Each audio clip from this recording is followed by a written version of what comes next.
Hello, welcome to the Roundhouse podcast with Paul Solentrop of Wichita State University Strategic Communications. Thank you very much for listening. We always appreciate your time. Wichita State bowling is back in the NCAA Final Four after winning the Arlington Regional on Saturday. Junior Ashtyn Woods and junior Sara Duque Jimenez join us to talk about the regional and the national semifinals, which come up on Friday in Parma Heights, Ohio, which is, correct me if I'm wrong, that's like a suburb of Cleveland. Yeah. Okay, Cleveland, we got that right. Okay. Shockers open the Final Four versus top-seeded Jacksonville State. That's 8 a.m. on Friday. The first day is a double elimination format. Saturday's championship is a best-of-7 Baker match. So the Shockers had to climb out of the loser's bracket by winning on Friday and then winning 3 times on Saturday to advance. It was a long day for them. They defeated top-seeded Louisiana Tech 4-0 in a best-of-7 Baker match to win the regional. Sara, let's start with you. Describe the emotions when you finished that off on Saturday. I was really excited because, first of all, the winning, and because the day was over. I was so tired. My body was hurting. I had a headache. I was hungry. I had all of these things like physically going on, but it's just great winning with the team, with the girls. We practiced the whole year for that moment, and it felt just amazing. I felt like a relief out of my body. Relief seems like a good word. Yeah, we'll talk about it. Because you were there basically for 12 hours on Saturday? Yeah, pretty much. Okay, Ashtyn, just set the scene for us. What was your view when you clinched on Saturday to go back to the Final Four? I mean, it was pretty awesome. I mean, I kind of knew after. I mean, we put Beau Anderson in the starting lineup, and she started out the match for us. And I mean, I told her this on Saturday. I said, "Hey, after you threw that first shot on Saturday, I knew we were gonna go and win that sweep 4-0. I mean, Coach Holly said something to us, before we started that match, like, "Hey, let's get this done. Like, let's get this over with." And we kind of took that as like, okay, we're here right now. Like, let's get it done. And we kind of all took that as a sign of let's step up and let's go for what we've been working towards all year. Okay, you mentioned Beau Anderson. She had a very interesting and very pivotal role on Saturday. Yeah. Tell the people about that. Describe what she did on Saturday. What she did on Saturday was so special and so out of the ordinary. I mean, she hasn't been in the lineup a whole lot this season, and the fact that Holly and Coach L, just believed in her and was like, okay, it's your turn now. You have been thinking about this. You've been working about this all season. Now it's your turn to step up and take that role. And, all of us girls, we've watched her in practice, and we've watched her all year work so hard. And, she was meant for that moment, and she is meant for this moment every single time. And the fact that she stepped up to the plate and was ready to take on that role is phenomenal. And, again, out of the ordinary. Not a lot of people can say that they've done that. Sara, what did they see in her? Why was Beau the right person to put in that role at that time? Well, she had a great look in practice session, and it was fresh. And she can really be like forward, and she can play like straight angles really good, really good. And she has improved a lot through the year, and she was just the correct person for the moment. She was throwing it great. She's been practicing so hard, and it was perfect for her. Okay, so for people who might not be familiar with bowling, you said she had the correct look. Yeah. Tell people about that. What does that mean? It means that her ball and the way we needed to throw the ball, it was like it matches with how she plays, kind of. And she was using the right ball, which like we get to travel with 6 balls, but we get to choose the balls and like prior to the tournament, and we don't know what is going to look good when we go to the bowling center because every bowling alley is different. And you're talking about the oil patterns on the lanes. Oil patterns, topography, everything, just how the bowling center is like, yeah. Okay. And she had the perfect look, yeah. She was doing it great. So it's kind of like a baseball may go to a relief pitcher who just is a great matchup for that particular hitter, exactly. Left-handed, right-hander, those kind of things. It's kind of a similar situation. Was she calm? How did she kind of handle this whole big moment? That was the most determined I think I've ever seen her bowl. She was locked in. Yeah, she heard her name and she looked at me, and I think she looked at Sara and she was just like, okay, this is what I've been waiting for. I've been asking for this for a while, and she got that moment and she took that opportunity. And we've been talking about taking opportunities all season long. And I think she's the full definition and the full poster child of taking that opportunity. Like she went for it. And that made me so happy to see. So while we've got people thinking about it, let's go with a little more of the bowling strategy. Describe the process of finding the right lane patterns and how things change over the course of a day. So, I mean, the lane patterns, we don't get those.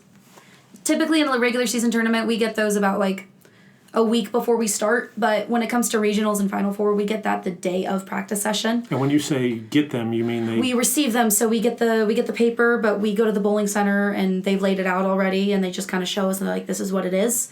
We kind of get some information from there, but depending on the bowling center, depending on where we're at, depending on how the bowling center was built. Depending on the weather. Depending on the weather, it could also very much determine how the lanes play out. How does the weather affect it? Let's say you're having a really humid day, the approaches are really sticky, and let's say we're on an end pair, like let's say 49 and 50. The wall, the humidity off of the wall can affect how the oil kind of like spreads out. If it's colder in there and it's sitting for about like 30 to 45 minutes before a match starts, that can really determine it because it's just been sitting there, hasn't been touched within the last 5 minutes. There's 40 to 50 different options that can go with that. But basically we can only have 6 balls. We can only check in 6 balls for a tournament. I'm 5 reactive balls plus our spare ball. So it can really go a lot of ways, but for regionals and Final Four, we like to take some extras, but really we have that 6 set before we even go anywhere, and that makes it tough. That makes it really tough for competition, especially in the NCAA world where we have some of the most talented girls in the country from multiple different teams, and I like to say women break down the lanes a lot better than the men do, so these talented athletes, these talented ladies, we all break it down very different ways, and it can be very tough depending on where we're at. So. And how does the oil determine the action on your ball? Describe that for So people. let's say it's 45 feet. That's a longer pattern. A lane is 60 feet, and the oil goes about to 45 feet down the lane. Let's say the volume has about like 30 mils. That can really depend on the heaviness of what surface you're putting on your bowling balls. When I mean surface, we mean Abralon pads, which means just kind of like scraping our bowling balls, dusting off our bowling balls. Typically a 45-foot pattern, we use bigger, duller balls. So just more matte means it's going to be heavier and it's going to be a little bit slower down lane. If it's a shinier bowling ball, it's going to go longer and it's going to be quicker. That's the best way I can describe it, really, for people who don't know bowling. But we also have to use different speeds and different releases of our hand. So we have to be super versatile in our game. I mean, I think we're probably the most versatile team in the country, along with the other 4 that we're going with, or along with the other 3 that we're going with. And this is a really good time to showcase the opportunities and showcase our skills that we've been working for a long time. I mean, not even just our college careers, but even our youth careers. I mean, Sara has a lot of international experience, so she's seen that. And I've had a lot of youth experience and a lot of national tournament experience, so I think we really bring that into play, and some of the other girls bring that into play as well. I mean, we're a very versatile team, and we showcase that pretty well. So the regional in Arlington starts out with a loss to Newman. Sara, take us through rebounding from that. How did this team regroup, and then you defeated Bryant later in the day to get started and coming back out of that hole? So we were playing good the lanes. We had a really good strategy, but Newman, they had the perfect look. Through the whole season, how many times we played Newman? We've only played Newman, I think, 3 times. But we won the 3 times, We've won the 3 times. Yeah, so we didn't expect to lose. Like, I don't know if I'm allowed to say this, but I think you're allowed to say that, okay, yes. Okay, we didn't expect that because, like, our history is, like, we always defeat them. But they were throwing it so good, and the ball reaction they had, the balls they were using, everything just matched with their game. So I was a little surprised about the outcome because we all were doing the things good, but we didn't have enough luckiness, I think. I mean, they didn't have a game lower than 230 throughout the entire match, and we kind of showcased it a little bit. Like 225, 228, but we didn't quite get there. But, yeah. So that was a situation where the Jets were just red hot They just in that had it. moment, and you had to rally. Ashtyn, was anything said, or is this just part of the bowling life, and you knew how to respond? I mean, this is just part of what we've been seeing all season long. I mean, we see it in regular season tournaments, depending on, it's a regular season tournament with a lot of really good teams, like a lot of top ranked teams, or not a lot of top ranked teams. And Newman can play. Newman can bowl, and I mean, I know a lot of the girls personally, and those girls are really determined to see what's coming at them next. But I think the way we responded was the way we've been responding all year to losses like that. And we've been faced with that situation before, and, you know, we were ready for that situation again. Yes, full credit to Newman, no doubt. Their coach Billy Murphy is a former Wichita State bowler, and they had a fabulous season. So you get to Saturday, you're there for a long time, about 12 hours. How do you maintain the focus, the concentration on a long day? Sarah, you talked about the physical toll. Well, yeah, I think we all were super tired, but at the end, we just practiced a lot for that moment too. Like, we've waiting for that moment for so long that we just had to focus on the shots and being present in the moment and forget about what we were feeling physically, because it's the moment that everybody wants. Everybody wants to be in that position, like winning a regional, and we just did our job, and forget about everything. Ashtyn, do you eat specific foods to help with energy? Do you have to go out and walk around in the parking lot just to see daylight? What's it like being in there for that long? I mean, I'm a four-time Junior Team USA member. That is our bowling center where we have Junior Team USA camp every year.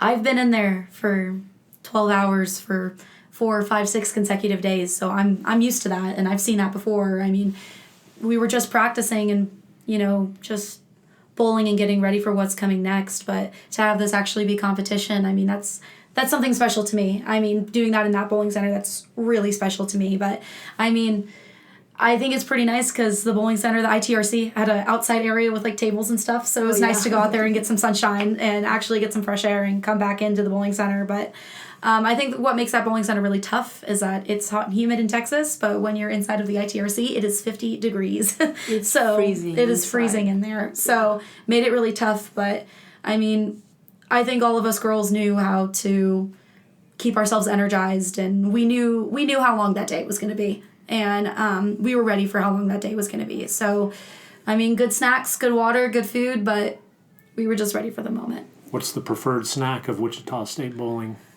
Oh gosh, Cheez-Its, or Builder's Bar. Builder's Bars. Yeah, we found Builder's Bars in our nutrition station downstairs at the gym in Coke, and we love those. So we have those in our locker room now, so they're really, really good. So, yeah. Favorite moment of the weekend? What's the memory, the snapshot that you'll take forward from that? I'll say the escape room.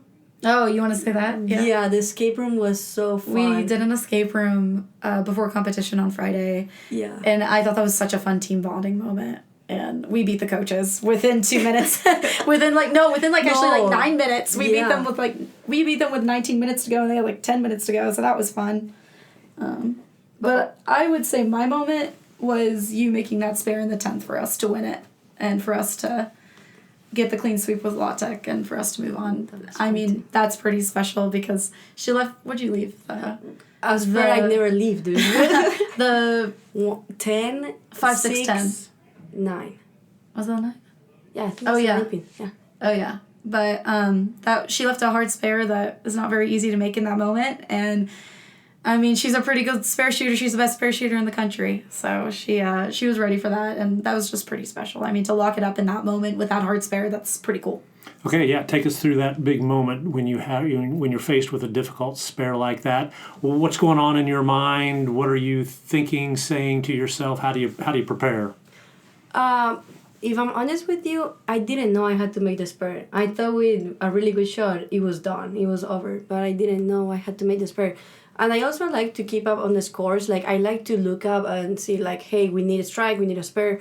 And in that moment, I just don't did it. I didn't do it. I don't know why. But usually when that happens to me, I just go through my whole pre-shot routine, and I focus on my target, and I tell myself, I've practiced a lot and I've put a lot of work on this. So like this is the moment to prove that all the work I've put like in the past or in practice is worth it. And just relax, take a deep breath, and go for it. Yeah. You both have mentioned experience outside of college in big youth tournaments or international or national. How do all those experiences help you prepare for this kind of a moment? You want to go first? Sure. Oh, a lot. I think competing competing. It's a special key for athletes to be in the elite level, because I feel like there's a bunch of talented people that they don't get the chance to play tournaments that often, and that's why makes people mentally tough. And I think we really need to be really, really, really like a good mindset in bowling, especially. And for me, I've been competing in international events since I was 13 years old, so it's been like always like pressure on me, like, hey, you need to do this good, you need to do this good. And I feel that makes me like what am I right now? Yeah, competing that so much. Ashtyn, is there such a thing as big game experience that is important in bowling? Oh, yeah.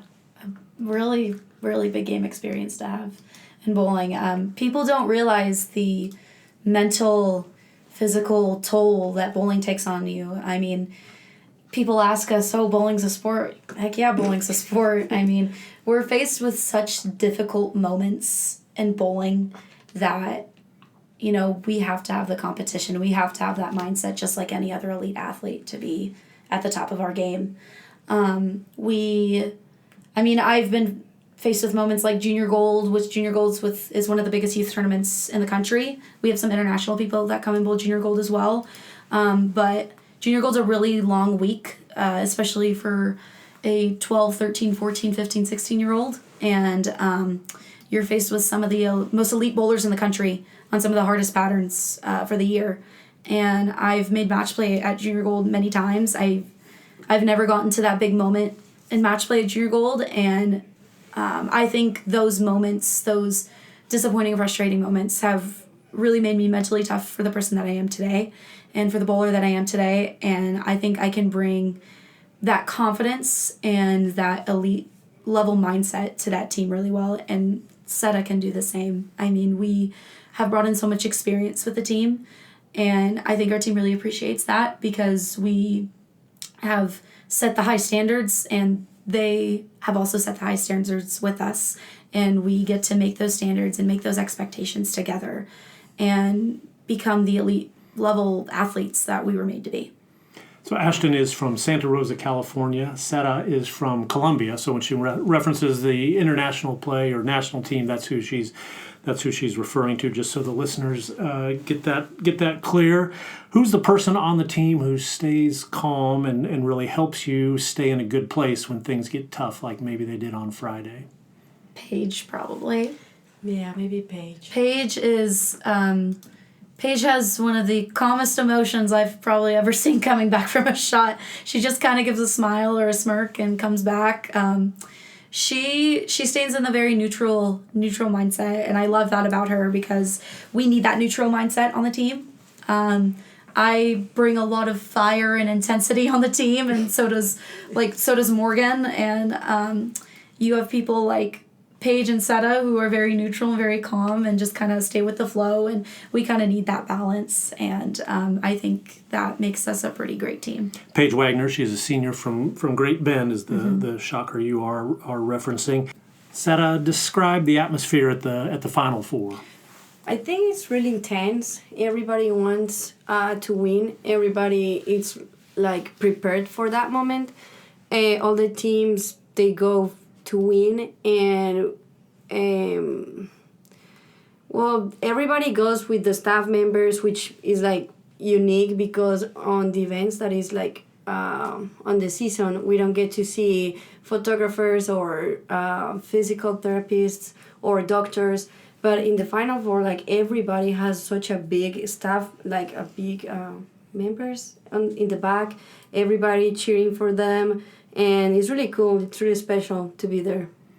Ashtyn, a lot of times when I do stories about track and field athletes, they will say throughout the spring, throughout the kind of regular meets, it's pretty friendly. There's a lot of chatter, a lot of conversation, but then they will always say things change when you get to NCAA championship competition. Is bowling similar in that way? It's exactly the same way. I mean, we're there to get a job done. We're not there to make friends in a way. I mean, we have our friends and we have our groups, and I mean, bowling's a great community to meet the people that you want to meet, and meet your loved ones, meet your friendships, meet things like that. But when we're there postseason play, I mean, we're there to get a job done. We've been working for this moment all season long. We've been working for this moment from previous seasons, and we're there to make sure we get that job done and to make sure that we're the ones standing on top of that stage.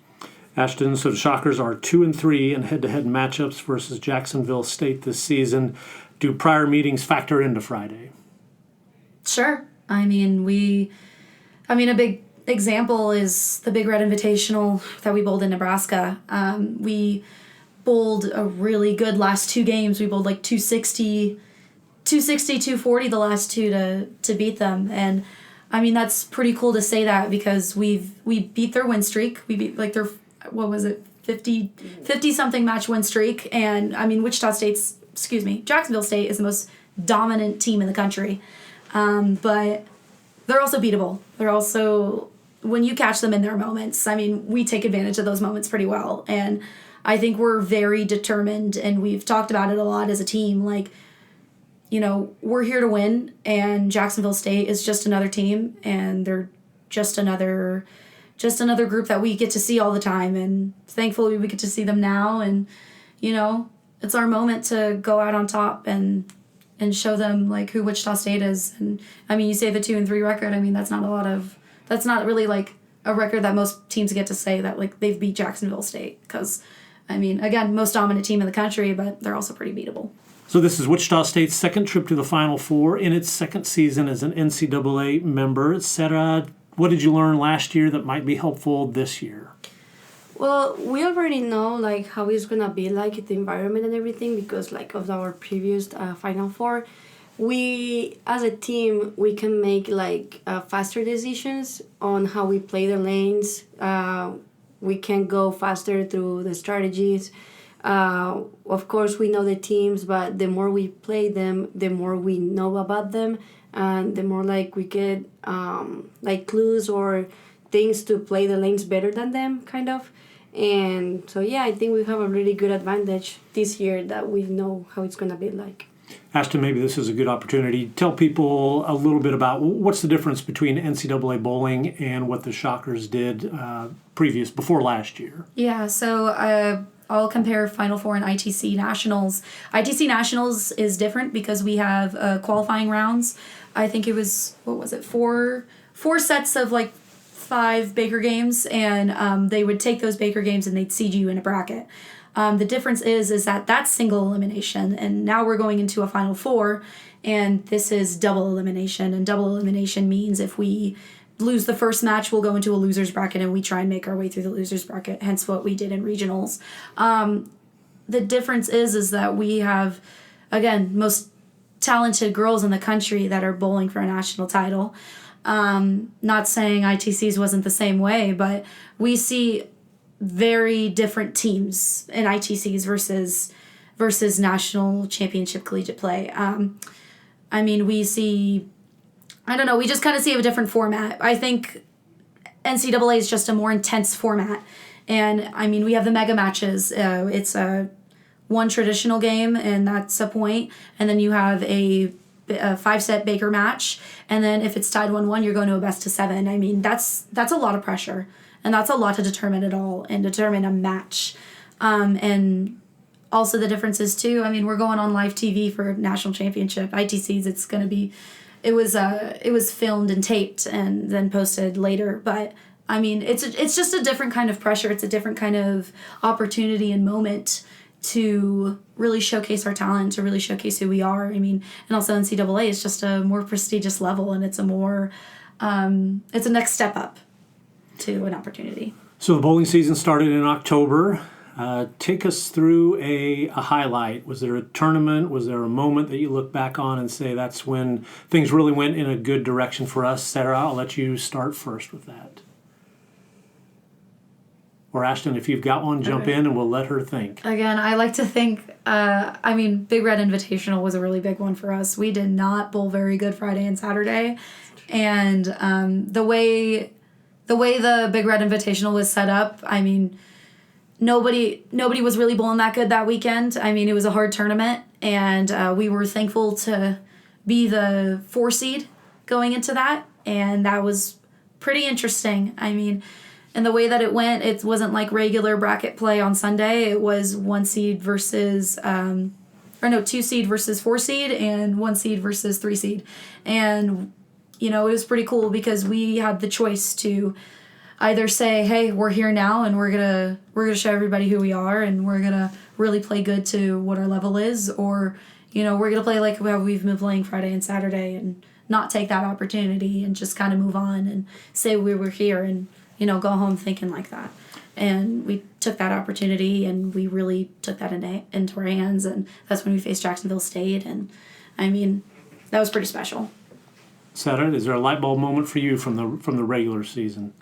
I will say the Nebraska too. That was a really good tournament because, as Ashley said, we didn't play good on Friday or Saturday, but we find a way to play the lanes better, I guess, or to have better scores on Sunday. And as she said, to beat Jack State, it's so cool, so special. And they're a great team, but we found a way to shoot 260, 240, yeah, which is great. And the energy level in that match was great. Our connection between us was really cool. We stayed on our side of the ball return. We did everything good, and yeah, I think we have to do the same thing in Final Four. Ashtyn, your high school in Santa Rosa invites you back to speak to the sophomore, junior class about choosing a college. What's your advice for a high school athlete who might be going to pursue bowling? Find the school that's best going to suit your needs as an athlete. Bowling in college is very different than playing baseball or basketball or softball because they have the pro level and we have the pro level as well, but the pro level is very different. So people either like to choose because they want to be an elite athlete, or they like to choose because they want to try out college bowling and they want to try a social norm or just something to get them through college. I think if I were to go back, choose a school that's best going to suit your needs and is best going to make you happy, because if you want to go and be an elite athlete, you have to work very hard for that moment. And if you are a sophomore or junior, that better start now. If you are just looking to find something to get you through college, find something to get you through college, but find someplace that's going to make you the happiest and it's going to really make it worth your 4 years. Because, finding a place to transfer and finding another school is not really fun, and it's not a best option, especially in bowling. And it's getting to know a whole different team, especially because we're a year-round sport. That's a really tough transition. So finding the place that's going to make you the happiest. Sara, what would your advice be? First of all, international bowlers, we all look to come here to play bowling in college because we don't have that in our countries. So first of all, it's a great opportunity. And I'll tell them to look for a school that gives them a good academic degree, but also to be able to learn more than you already know. We do have great coaches back home. We have a bunch of experienced and talented people, but I feel like in college that knowledge comes to your physical game instead of just being in your mind, because we can know a lot about bowling strategy or whatever, but if you don't apply that to your game, you're not going to grow as an athlete. So I'll tell them that, and also find somewhere that you can actually feel connected and to like be happy, because these 4 years, they passed so fast. They go super fast, and if you're not enjoying where you are right now, well, it's better just to, I don't know, look for another school. But as Ashley said, it's not fun to go through that. And just, be happy, have a great degree, and learn a lot of bowling. If you are an athlete, you are usually spending a lot of time traveling. You're in a bus, you're on an airplane, you're in an airport. You got time to kill. Ashtyn, recommend a book or a podcast, a Netflix series. What do you think the people should check out? What do you do when you have a few minutes to spare and want to relax? I have watched the show Friends about maybe 15 times exactly. So if you have a fun binge show that is your favorite and you are looking to just kind of make you feel comfortable, if you're having a stressful day, find that show that just makes you happy and feels like it just kind of makes your nerves go down. I like that. So if I were to say pivot, you would immediately know. I would immediately know what that means. How many times have you acted that out for your teammates? Ross getting the couch up the stairs. I mean, that's a very big scene. Who is your favorite Friends character? Phoebe. She is so funny and just so hilarious, and she's not all there, but it's really funny. So yeah. And she's got a little bit of an edge to her too. Oh, very much There's a history, so. definitely. Sarah, how about you? What are you reading or listening to or watching? I really like to watch documentaries, but the sports documentaries. So right now I'm watching the Formula One documentary. It's on Netflix. And I also like to watch Full Swing or the tennis one. I just like to feel connected before a tournament with the sport, with the mindset of like elite athletes, how they think when they are on tour or when they are facing like a tough moment on their careers. So I think, I like to watch that. Shocker Bowling, they play Jacksonville State at 8 a.m. Friday in Parma Heights, Ohio in the national semifinals. Vanderbilt and Arkansas State face off in the other semifinal. That's a double elimination mega match format. They advance to Saturday. You can watch all of this on ncaa.com.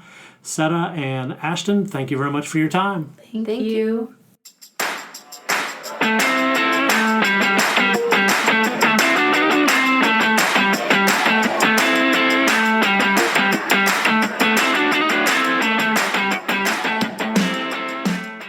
Thank you for listening to the Roundhouse podcast, courtesy of Wichita State University Strategic Communications. We encourage you to rate, review, and subscribe wherever you get your podcasts. You can find more Roundhouse content at GoShockers.com. She's just one of those players who could be a game changer, though. With one swing of the bat, she can send it over the fence. We've seen her do it time and time again. Is she due? With a 585 slugging percentage, 9 home runs on the season. We'll see what they decide. Swinging away in a drive to center. Are you kidding? Another walk-off. It is! Ball game. Wichita State wins.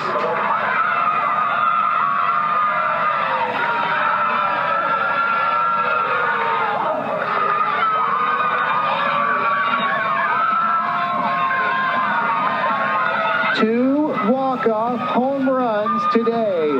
Bailey Lang in the first game, and Lori Dirico here. And Wichita State has knocked off Central Florida 5-4.